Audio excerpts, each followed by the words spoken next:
मैं एस के Singh, yes 9 Bharat news channel में आप सभी का स्वागत है। आज हम आप लोगों को आदिशक्ति माँ भवानी की 34वें शक्तिपीठ माँ बाराही मंदिर के बारे में कुछ जानकारी देने का प्रयास करेंगे। सबसे पहले आप ये जान लें कि आदिशक्ति माँ बाराही का मंदिर जनपद गोंडा मुख्यालय से लगभग 30 से 35 किलोमीटर दक्षिण में स्थित है। सबसे बड़ी बात है कि मंदिर के गर्भगृह में एक ऐसा चमत्कारी सुरंग है जिसे हम आपको दिखाने का प्रयास करेंगे, क्योंकि वहाँ के महंत और पुजारी ने हमें वो चमत्कारी सुरंग दिखाया है। आप भी इस चमत्कारी सुरंग को देखें और अनुभव करें कि चमत्कार किस प्रकार का है। हमें इस मंदिर के महंत पवन पुजारी उस चमत्कारी सुरंग के बारे में क्या बताते हैं, इसको जानना और समझना होगा। हम उनके द्वारा बताए गए चीज़ों को देखें, तब अनुभव करें कि यह मंदिर कितना चमत्कारिक है, माँ का मंदिर कितना भव्यता लिए हुए है। दूसरी बात, यहाँ मंदिर के चारों तरफ सैकड़ों मीटर में फैला हजारों वर्ष पुराना वट वृक्ष का पेड़ है, जिसकी जड़ें कई मीटर में चारों तरफ फैली हुई। इस वट वृक्ष के बारे में उस मंदिर के जो पुजारी हैं पवन महंत जी, उन्होंने बताया कि पुरातत्व विभाग के लोगों ने इसका सर्वे किया, उसको देखा, हजारों वर्ष पुराना इसको बताया। सबसे बड़ी बात है कि जैसे हम मंदिर के मुख्य द्वार को प्रवेश करके मंदिर के गर्भ गुफा में प्रवेश करने का प्रयास करते हैं तो हमें क्या मिलता है? वट वृक्ष का एक मोटा सा जड़। उस वट वृक्ष के तना के बारे में, जड़ के बारे में मंदिर के महंत पवन पुजारी बताते हैं कि जब मंदिर को बनाने का काम शुरू किया गया तो वो जो जड़ था अड़चन पैदा कर रहा था, तो वहां के महंत ने बिना कुछ खाए पिए कई दिनों तक तपस्या की। तो बाद में माँ के आशीर्वाद से तो तना को काटने की अनुमति मिली, और जैसे ही तने को काटा गया खून की धारा निकली।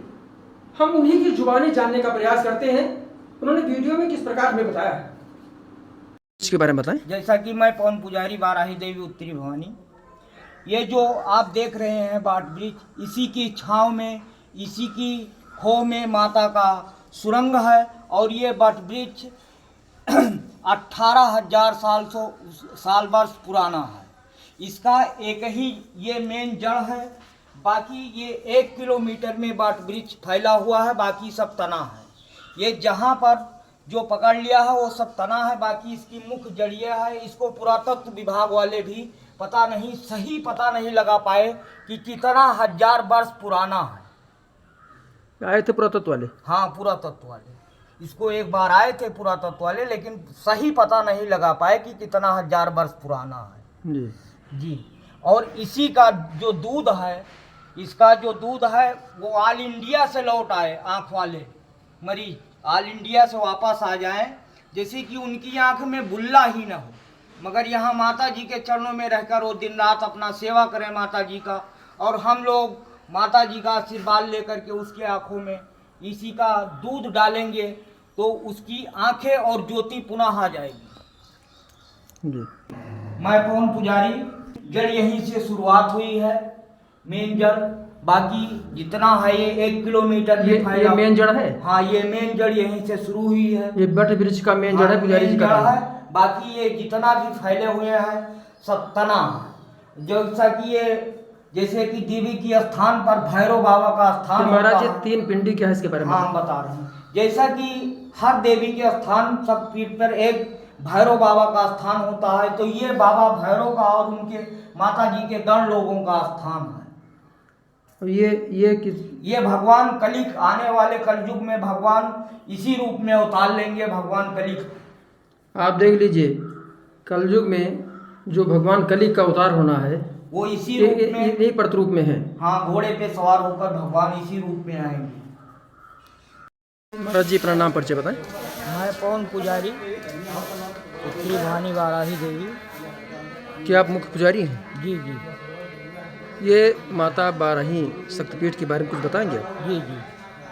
ये माता वाराही भगवान वाराह रूप धरकर पृथ्वी का उद्धार करने के लिए कि जो ये आप ये सुरंग देख रहे हैं, माता जी का जो सुरंग है, यहाँ ज्योति जल रही है, इसी रास्ते से भगवान वाराह पृथ्वी का उद्धार करने के लिए गए थे। और वहाँ उस हिरणाक्ष से भगवान वाराह ने युद्ध किया काफ़ी समय तक। वो बहुत बली राक्षस था, तो उन्होंने शक्ति का ध्यान किया, आह्वान किया माँ, तो माँ वाराह रूप में शक्ति यहाँ उतरी, इसीलिए इनका एक नाम उत्तरी भवानी है। और दूसरी मान्यतानुसार यहाँ सती जी का जब शव लेकर भगवान शंकर तांडव कर रहे थे, तब भगवान विष्णु सुदर्शन से काटकर जो अंग गिरा रहे थे, जहाँ जो अंग गिरा वो शक्तिपीठ कहलाया। यहाँ माता जी का अधोदंत की पंक्तियाँ, नीचे का जबड़ा गिरा था। इसी अनुसार ये 34वां शक्तिपीठ है। तो ये और दूसरी जो सबसे महत्वपूर्ण चीज यहाँ दिखाई पड़ती है, इस सुरंग जो उन्होंने बताया, अंग्रेजों का जमाना था। सुरंग को अंग्रेजों ने उस मंदिर के तत्कालीन पुजारी से कहा कि इसको आप उसकी गहराई को देखें। रस्सी से उस गहराई को नापने का प्रयास किया गया, दुस्साहस किया गया। उस माँ के चमत्कारी सुरंग को नापने का जो दुस्साहस किया गया, उसका परिणाम यह हुआ कि मंदिर के पुजारी की आंख चली और वो जीवन भर भुगतते रहे। तो इस तरह से हम देख सकते हैं कि माँ के चमत्कार को कोई भी व्यक्ति अगर चुनौती देने का प्रयास करता है तो निश्चित रूप से उसको कहीं ना कहीं नुकसान उठाना पड़ सकता है। हम आपको मंदिर के गर्भगृह से निकलने वाले जल को भी दिखाएंगे वीडियो के माध्यम से। हम उसका दर्शन भी कराएंगे। उस जल को लगाने से फायदा क्या होता है वो भी हम बताने का प्रयास करेंगे। मंदिर के महंत पवन पुजारी जी ने हमें गर्भगृह तक पहुंचाया, बट वृक्ष का भी दर्शन कराया। हम अपने वीडियो के माध्यम से आपको गर्भगृह को भी दिखाएंगे, 12 अवतार को भी दिखाएंगे। माँ भवानी ने पृथ्वी के अस्तित्व को बचाने के लिए 12 रूप धारण किया था, इसको भी हम दिखाएंगे। फिर हम बट वृक्ष की दिव्यता भव्यता को दिखाने का प्रयास करेंगे। उस गुफा को जिसकी गहराई को नापने का प्रयास किया गया, आज तक कोई नाप नहीं पाया, उसको भी दिखाएंगे। और मंदिर के गर्भगृह से जो दिव्य जल निकल रहा है उसके बारे में बताया जाता है। तमाम लोगों ने बताया, महंत पुजारी ने भी बताया, जो पवन पुजारी है, कि इस जल को आंख में लगाने से कितना भी पुराना रोग हो आंख का एकदम ठीक हो जाता है। हम उस जल को भी लेके आए अपने प्रयोग के लिए, अपने जानने वाले लोगों को भी हमने उसको दिखाया और बताया कि यहाँ की मान्यता है इस जल को जो लगाता है उसकी आंखें ठीक हो जाती हैं। तो हम एक तरह से आध्यात्म की बात करते हैं, लेकिन हम यहाँ अंधविश्वास नहीं फैलाते। अंधविश्वास फैला करके हम किसी को गुमराह करने का प्रयास नहीं करते। अगर आपको इन सब चीज़ों में आस्था है या अंधविश्वास नहीं मानते तो आप यहाँ आकर के देख करके प्रैक्टिकल कर सकते हैं, देख सकते हैं, समझ सकते हैं कि जिन जिन चीज़ों को हमने अपने वीडियो के माध्यम से वहाँ के महंत पवन पुजारी के माध्यम से जान करके बताने की कोशिश की है, उसमें कितनी सच्चाई है। जब आप आएंगे तभी मंदिर की भव्यता को देख सकते हैं, समझ सकते हैं और माँ के चमत्कार को आप समझ सकते हैं, अनुभव कर सकते हैं। यहाँ के लोगों से बात करके आप उसको जान सकते हैं। इस वीडियो के माध्यम से हमने माँ के दिव्य स्वरूप को बताने का छोटा सा प्रयास किया है। मैं तो साधारण मनुष्य हूँ, माँ की महिमा का मंडन मैं नहीं कर सकता, तो संक्षिप्त रूप में अपने छोटे से दिमाग के माध्यम से मैंने बताने का प्रयास किया है। आप स्वयं आकर के देखिए कि मंदिर की दिव्यता, भव्यता, सुंदरता, उसकी अलौकिकता कितनी अच्छी है।